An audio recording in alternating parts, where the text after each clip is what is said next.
नमस्कार दोस्तों। आज मैं आपके सामने फिर हाज़िर हूँ एक सोलर सिस्टम के लिए। काफ़ी समय से मैं यूट्यूब के ऊपर सोलर सिस्टम को स्टडी कर रहा था,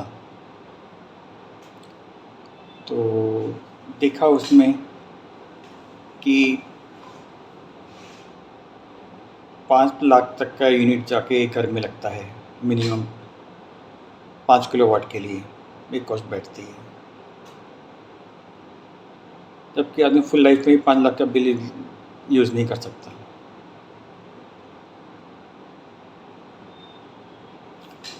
तो दिमाग में एक विचार आया, इसको स्टडी करा कि हम लोग बचपन में साइकिल चलाया करते तो उसमें एक डायनामो लगाया करते थे जो बिजली जनरेट करता था साइकिल के चलने से, पहिए के रोटेशन से।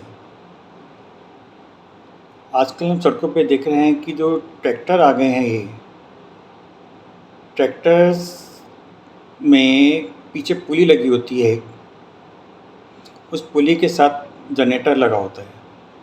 जनरेटर में जो बिजली को डेवलप करता है, डीजल जनरेटर से मतलब नहीं है, बिजली का जनरेटर होता है जो ट्रैक्टर की पुली से मूव करता है और बिजली जनरेट करता है। उस जनरेटर से ये ड्रिल मशीन जो सड़क को खोदने में काम आती हैं, वेल्डिंग का काम करते हैं ये लोग। तो मतलब ये है कि बिजली की मोटर को किस तरीके से पावर से घुमाया जाए तो बिजली जनरेट हो जाएगी।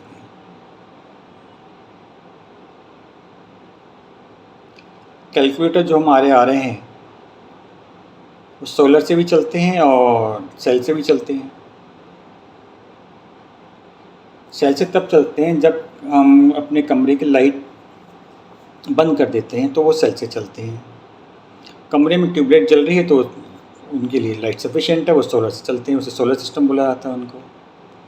सोलर सिस्टम का मतलब सिर्फ हीट से नहीं है, सोलर सिस्टम का मतलब लाइट है कि जो पैनल के ऊपर लाइट पड़ रही है उस लाइट से बिजली डेवलप हो रही है।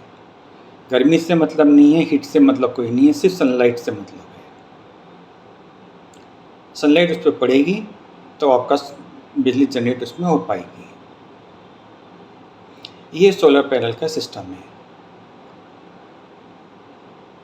तो इस चीज़ को ध्यान में रखते हुए एक सोलर सिस्टम का डायग्राम बनाया है मैंने, एक ही जो आप मेरे पीछे देख रहे हैं।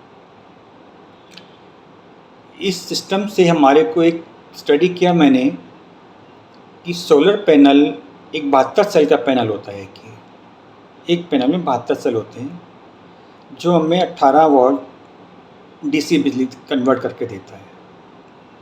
डायरेक्ट बिजली 18 वॉट की डीसी में देता है। आजकल बाज़ार में बहुत कंपनियों के इन्वर्टर आ गए हैं जो सोलर इन्वर्टर कहलाते हैं, जो 1.5 किलोवाट 2 किलोवाट तक और भी ज़्यादा किलोवाट के इन्वर्टर हैं जो डीसी बिजली को एसी में कन्वर्ट करके देते हैं आपको। और जो भी कोई इन्वर्टर आपको डीसी को एसी में कन्वर्ट करके देगा, मिनिमम 200 से 250 300 किलोवाट बिजली जनरेट करके देता है आपको। एक 200-250 किलोवाट के ऊपर एक कोई भी पानी की मोटर चल जाती है।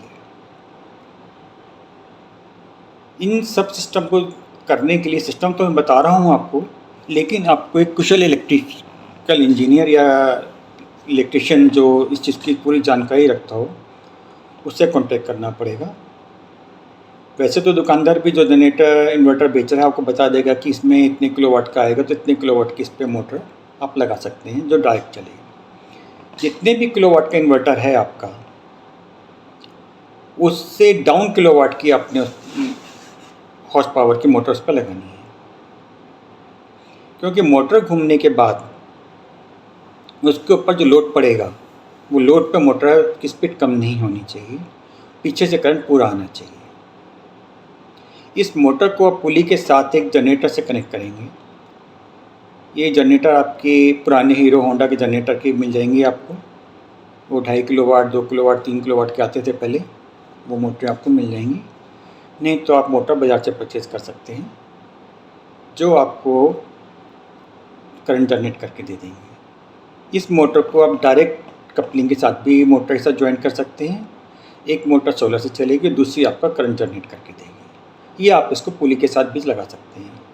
पुली के साथ लगाने से फ़ायदा ये है आपको कि अगर आपको आरपीएम कम आ रहे हैं, जितने पावर का जनरेटर लगा रहे हैं उसका आरपीएम कितना है, 1800 आरपीएम है, 2400 आरपीएम है, 2800 है, जितने पावर का आरपीएम है, आप दोनों मोटरों पे पुली के एडजस्टमेंट के द्वारा उसके आरपीएम को कम बढ़ती कर सकते हैं।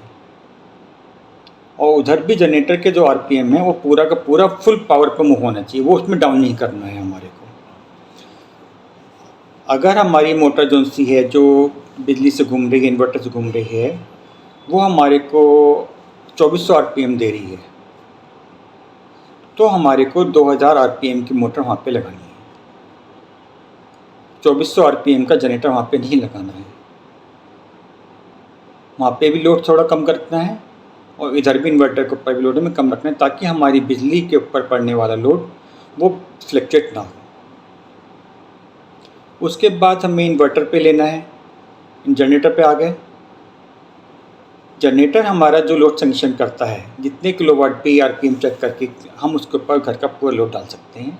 उसके अंदर कैपेसिटर आते हैं, रेक्टिफायर्स वगैरह आते हैं, उन चीज़ों को लगा करके आप लोड को कम बढ़ती अपने कर सकते हैं। वैसे घरों में पहले तो हर आइटम के साथ ट्रांसफार्मर लगे हुआ करते थे, फ्रिज के साथ, टीवी के साथ। आज की तारीख में सब कहते हैं इनबिल्ट आ रहे हैं, लेकिन फिर भी अगर आप डायरेक्ट लगाते हैं तो आपको नज़र आता है कि हम कितने वोल्टेज में दे रहे हैं, हमें घटाने हैं या बढ़ाने हैं। आप अपने घर में इस वोल्टेज के ज़रिए, ट्रांसफार्मर के ज़रिए वोल्टेज को कम बढ़ती यूज़ कर सकते हैं। उससे आपकी जो जनरेटर से पावर जनरेट हो रही है उसको कंट्रोल कर सकते हैं। जगह जगह पर लगा के पावर बढ़ा सकते हैं।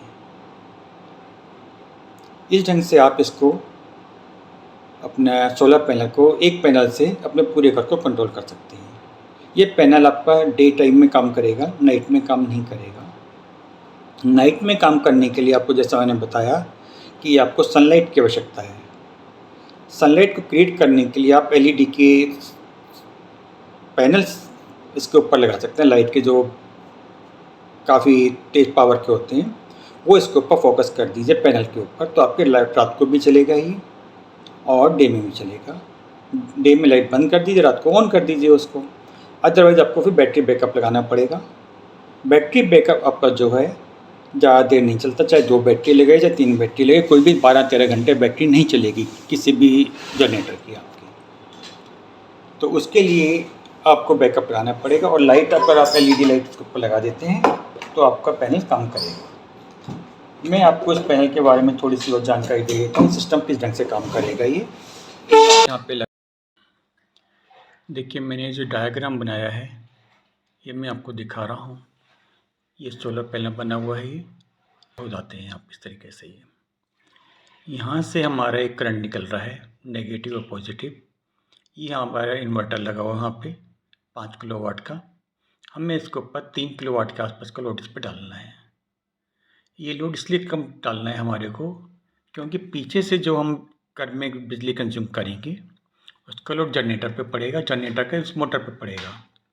जैसे उन पे लोड पड़ेगा उनकी स्पीड कम होगी, तो स्पीड कम होने पे हमारे पास करंट की सप्लाई रेगुलर चलनी चाहिए, वो रुकनी नहीं चाहिए। इसलिए स्लो करके लगाया जाता है यहाँ पे। ये करंट यहाँ से जाएगा मोटर के अंदर। ये मोटर लगी हुई है हमारी, इसको घुमाने के लिए मोटर मूव करेगी। ये पुली है, 4 इंच की पुली इसमें लगी हुई है ये वाली, और बेल्ट के जरिए ये बड़ी वाली पुली को 12 इंच की पुली को घुमा रही है यहाँ पे। ये वाली मोटर पूरी फिक्स होनी चाहिए, ये मोटर बिल्कुल फिक्स होनी चाहिए, हिलनी नहीं चाहिए। इस मोटर को जो पुलियाँ ये लगी हुई हैं, ये वाली पुली और ये वाली पुली से इन्हें घुमाने के लिए बेल्ट बी सेक्शन आता है, उसका इस्तेमाल किया जाएगा। और इन पुलियों को चेंज करके इनके आरपीएम और स्पीड को कम और ज़्यादा किया जा सकता है। ठीक है। अब ये जो मोटर से घुमा रही है, इससे जो करंट क्रिएट हो रहा है, इस करंट को हम मेन घर में दे सकते हैं। अपने यहाँ पे एक ट्रांसफार्मर लगा सकते हैं, जिससे अगर यहाँ पे हमारा जो करंट है वो और बढ़ सकता है, वोल्टेज बढ़ाए जा सकते हैं, आपके घटाए जा सकते हैं। अगर ज़्यादा वोल्टेज सप्लाई आ रही है तो उसे कम किया जा सकता है और घटा सकते हैं। जैसे हम मेन लाइन में जब पहले 5 किलोवाट का ट्रांसफार्मर लगा दिया करते हैं ताकि हमारे घर में जो फ्लक्चुएशन हो रही है कोई इंस्ट्रूमेंट ख़राब ना हो उसके लिए। उसी तरीके से यहाँ पर भी एक इन्वर्टर जनरेटर के साथ में ये ट्रांसफार्मर लगा सकते हैं जो हमारे घर पे मेन सप्लाई उस ट्रांसफार्मर से जाएगी। तो इस ढंग से बिजली को हम डेवलप कर सकते हैं अपने घर में, और बिजली इतनी डेवलप कीजिए जो आपके घर में इस्तेमाल हो जाए। ऑफ ग्रिड ही रखिए, ऑन ग्रिड मत रखिए इसको, तो आपको फ़ायदा रहेगा। रात को गवर्नमेंट बिजली इस्तेमाल कीजिए और दिन में अपनी वाली बिजली इस्तेमाल करें। ये इसका सारा सिस्टम है। ये वाला, ये दोबारा आपको दिखा रहा हूँ मैं। ये होम सप्लाई जा रही है, ये पुली लिखी हुई है, 5 किलोवाट की मोटर है। आरपीएम ज़्यादा से ज़्यादा चाहिए हमारे को। 1 हॉर्स पावर की मोटर, ये इन्वर्टर, ये सोलर पैनल। एक सोलर पैनल इन्वर्टर बड़े से बड़े वाट का जो हमें ज़्यादा से ज़्यादा किलोवाट दे सके वो लेना है। एक पैनल के ऊपर जितने ज़्यादा वोल्टेज मिल जाए हमें वो लेना है, किलोवाट मिलना है। वोल्टेज नहीं, किलोवाट चाहिए हमारे को। उसी किलोवाट के हिसाब से हमारे को मोटर लेनी है जो हमारी मोटर को मूव कर सके ज़्यादा से ज़्यादा आरपीएम की। जितनी ज़्यादा आरपीएम की मोटर होगी उससे कम आरपीएम का हमारे को जनरेटर लेना है। सेम पावर का जनरेटर नहीं लेना है। अगर 2400 आरपीएम की तो 1800 का आरपीएम का हमें जनरेटर लेना है वो वाला। इस हिसाब से हमें लेना है। अगर नहीं मिलता है तो हम पुली के हिसाब से उसे कम और ज़्यादा कर सकते हैं हम उसको अपने। ये मैंने अभी 22 तारीख को लोड किया था जिसमें कुछ कमी रह गई थी, तो ये दोबारा से आज मैं फिर लोड कर रहा हूँ इसको। ये कोई प्रॉब्लम अगर आती है इसके अंदर आपको तो कॉन्टेक्ट कर सकते हैं मेरे से। डिस्क्रिप्शन में इसका फ़ोन नंबर लिखा होगा। कहीं शादी में गया था किराना, ये सहारनपुर के बीच में कहीं पड़ता है, किराना जगह है। किसी रिश्तेदार की शादी में गया था, वहाँ पे सुबह से लाइट नहीं थी, तो उन लोगों ने ट्रैक्टर वाले को हायर करा और आटा चक्की से उन्होंने मोटर को खुलवाया और ट्रैक्टर के लाइट पे उन्होंने उसको फिक्स कर दिया। ट्रैक्टर पे मोटर फिट हो गई और ट्रैक्टर की पुली ट्रैक्टर पे लगी होती है, तो दोनों को ज्वाइन करने के बाद उन्होंने पूरे शादी के लिए जनरेटर बना लिया वहाँ पे हाथ किया। पूरे घर में उनके सारे शादी का प्रोग्राम उसी जनरेटर से काम होगा। तो जनरेटर सिर्फ हमें घुमाने के लिए चाहिए कि कोई भी मोटर हमारे को उसे पावर से घुमा सके, और पावर से घुमाने के लिए हमारे पास सोलर का इन्वर्टर आ गया हुआ है, और सोलर इन्वर्टर को एनर्जी दे रहा है सोलर पैनल हमारा। इन्वर्टर एक की जगह हम एक साथ 2 भी लगा सकते हैं, और इन्वर्टर के साथ ट्रांसफार्मर लगा के ही पावर को बढ़ाया जा सकता है। इस सिस्टम को आप कर सकते हैं, ट्राई करके देखिए, सक्सेस मिलेगी हमारे को इसमें।